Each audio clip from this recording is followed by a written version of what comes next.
Hey everybody, it's Wake Angel 2001. Um, okay, so it's like the day after. I had a birthday party to get to today, so I wasn't able to watch the Sonic Boom episode when I normally would, so we're doing this now. Um, this episode, okay. First of all, to prove how old I am, this episode, first of all, it's one of the times when we actually really understand that Sonic and his crew are animals, and they have to deal with animal problems. And the second thing is that this is not the first time that the hero was taken out of action by chronic itchiness. As you may recall, back in the Adventures of Sonic the Hedgehog cartoon, in the Pseudo-Sonic episode, Sonic was actually not in action for most of that episode because he was under the effect of poison flowers. Poison flowers which act like poison ivy, except that they make your body puff up like balloons because apparently everybody's allergic to it. So yeah, that's the references to callbacks. Now, as for the meat of this episode, it starts with Eggman pissed off that his favorite candy bar has gotten more expensive. When they say that it's a basic supply and demand chain, he makes the I demand that you supply me joke, which I recall from an episode of Hey Arnold. When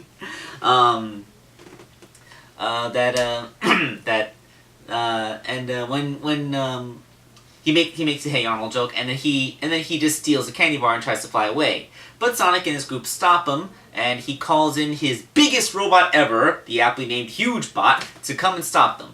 Problem is that the robot is so gigantic that the heavy-duty hydraulics required to move its legs means that it can't move fast. So after waiting for the thing to take a single step, Sonic is like, Knuckles, give me a boost. Knuckles throws him at the robot, he pounds on its head a few times until it falls off, and the entire robot falls over. So Eggman chucks the candy bar back. Eggman, it's a candy bar, while they're distracted looking at the immobile Huge Bot fly away. And then he goes back to his lair. At his lair, he realizes that he's been trying to make the robots bigger and bigger and bigger, but it's only caused bigger and bigger scrap piles and bigger heartbreak. So Q-Bot suggests going even bigger, but he says, no, let's try smaller. But you tried, and that's all that matters. Because pep talks. So what he does is he makes these robotic fleas, tiny little robots using nanotechnology that should be able to fight, that should be able to give even the most robust hero and reduce them into a quivering, itchy mess. So we get a montage sequence with that, with the iconic Mission Impossible sound-alike music, as Q-Bot and Orbot infect everybody. They get Sonic at Manburger. They get Amy by putting in her perfume bottle. They plan on drilling a little hole in Styx's burrow so that she wouldn't notice, but she notices, and when she comes out, they panic and they run away. But they drop the jar of Fleabots and they get on her. Knuckles is actually showing off in front of Stacy. I'm guessing it has to be Stacy because she actually was impressed by Knuckles' lifting prowess, and we've seen that Percy isn't really impressed by He-Man types. She's more impressed by brainy types like Tails. So I'm guessing that this is her sister Stacy.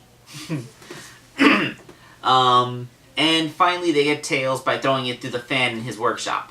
So everybody has fleas, and the next day at Madburger, they're all trying to pretend that they don't have fleas. So I'm like, okay, can't let anyone know I have fleas. Hey, guys, how's it going? They're like, oh, fine, no horribly embarrassing hygiene issues here. Nope. But yes, I imagine in a world where everyone's an anthropomorphic animal, having fleas would be a pretty bad social faux pas. I mean, imagine if you had a case of lice and how much of a pariah that would make you in an elementary school, and then imagine that all over your body, just all over it, like God, I'm kind of getting sympathy itches just thinking about it. So they try scratching themselves discreetly during the conversation, but they just break down and they just start scratching themselves in public, and they can't take it. So they're trying to go to get the they try to go to get some remedies, but you know, since they're filthy flea carriers, they can't go into any businesses, including the only store in town, the candy bar place from the beginning of the episode, that carries remedies. So we have remedies. So the guy says that he'll bring them the stuff and they can just pay outside, but he hits an alarm button, and he hits an alarm button, and some CDC type guys come out. It's the mayor and the cops in biohazard suits, and they say that they had to return to home. I'm like, wait, you're banishing us because we have fleas? This isn't a banishment. It's a quarantine. It's kind of like a banishment, but more restrictive. So yeah, they're all stuck in whose house? I guess it's Amy's house? No, they say it's Tails' house later in the episodes. They're all stuck in Tails' house. But they did give him a basket of flea remedies, so at least they didn't lie to them. So they try all the things. Like the first thing is this medication that's known to cause nausea, dizziness, and night terrors. And so they try it on Knuckles first, who throws up in his mouth a little bit, gets vertigo, and then screams in horror before falling over. And it's like, who's next? So the next remedy is a flea collar, which is like, Amy, it's not like anyone's gonna see you wearing it. Like, fine, give it to me. And she puts it on, and then the crazy stalker fan from the Sonic's Biggest Fan episode, he comes walking by the window with a tour group, and he says, and here we are at Tails' house. If you look in the window, you can see Amy wearing a flea collar, much like an outdoor cat. And then everybody starts taking pictures of her, and she rips the thing off in a rage.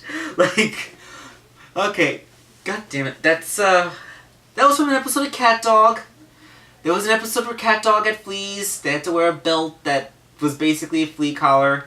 Of course, in their case, it wasn't the social stigmata of walking around with a flea collar. It was the fact that belts were out of fashion that season, because it was a lot better to walk around with your pants around your ankles, because the world of Cat Dog is stupid, and I hated that show. Okay, so Eggman with Sonic and the gang incapacitated, Eggman goes down to the store and he steals all the Choco Yum Yum bars that he likes, and with no heroes to save them, like the old lady says, why aren't Sonic and his friends saving us? So the mayor and the police, they go and say, hey, you're unquarantined. Can you go save us from Eggman now? And Sonic's like, we're glad that you're unquarantining us, but none of the remedies work, and there's not really anything that we can do here. And so Knuckles calls out the cops, like, hey, why don't you guys, the police, do something every once in a while? Like, hey, don't take that tone with me. Turns out that the chief of police is the mayor's brother-in-law, because, yeah, corrupt politicians hiring, and nepotism, yeah.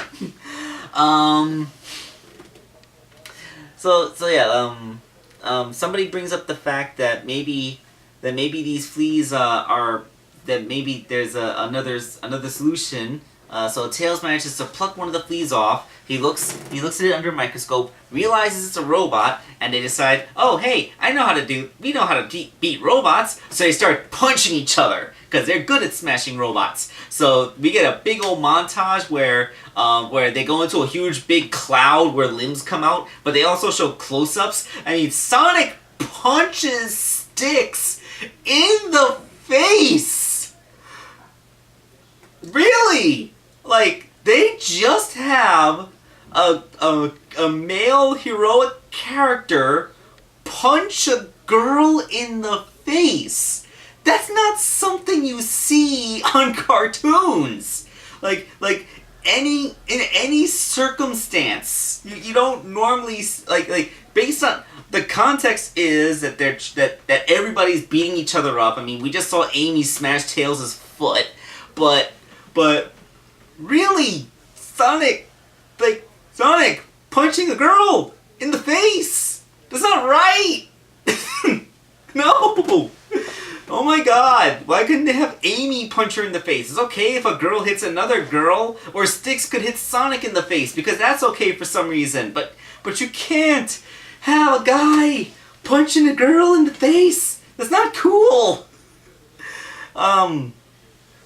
So, anyway, they all beat each other up, and ultimately they've only managed to smash two flea bots, and someone's tooth gets knocked out. So they figure this isn't gonna work. They realize that the things must be remote operated, so they go to whoever has the remote so they can stop it.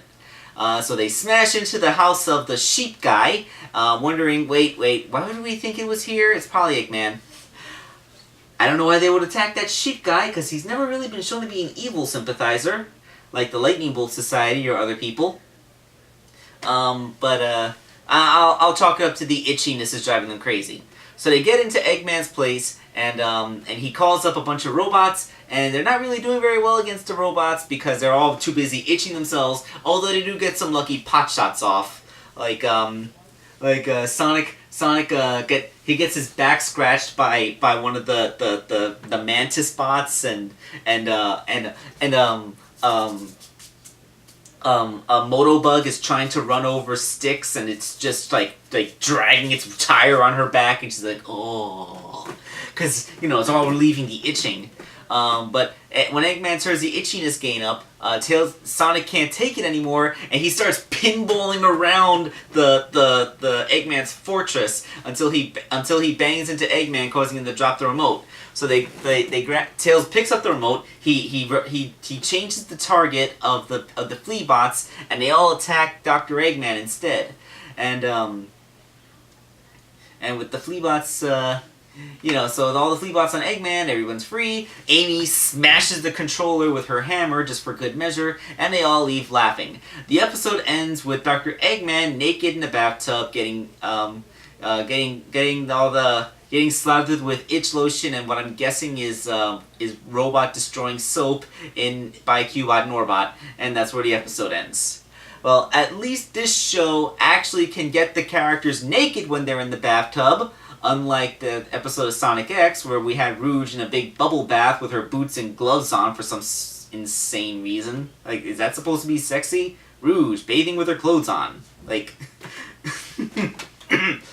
and that show was a Japanese anime, so don't you go telling me that they don't know how to fan service right. It's Japan. It's the one thing that they're supposed to be good at. Whew.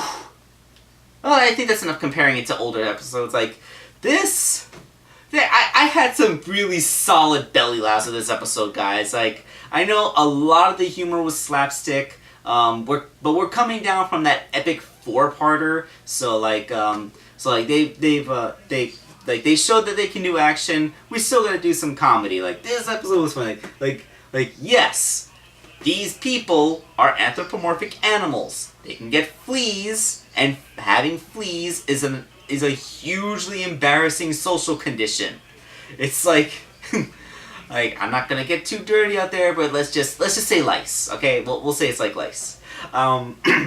I love how we had that crazy obsessive fan is still around, and he's actually looking in windows, and I love that it was Amy wearing the flea collar, because you just know that Styx would have put that flea collar on, and she would not have given a crap. But the fact that it was Amy, that was freaking hilarious. This episode was freaking hilarious. I mean...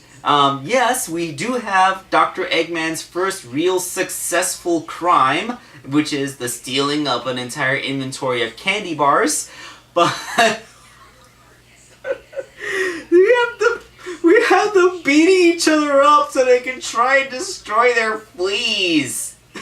like, come on, we haven't seen such excessive force used to fight fleas since the season 1 episode of Family Guy, where the exterminators came in and they used assault rifles and handguns to take out the fleas in the Griffin house instead of using poison or whatever. Okay, I think I've maintained my composure for long enough. This is Wake Angel 2001 signing off. We'll see you with next week's episode.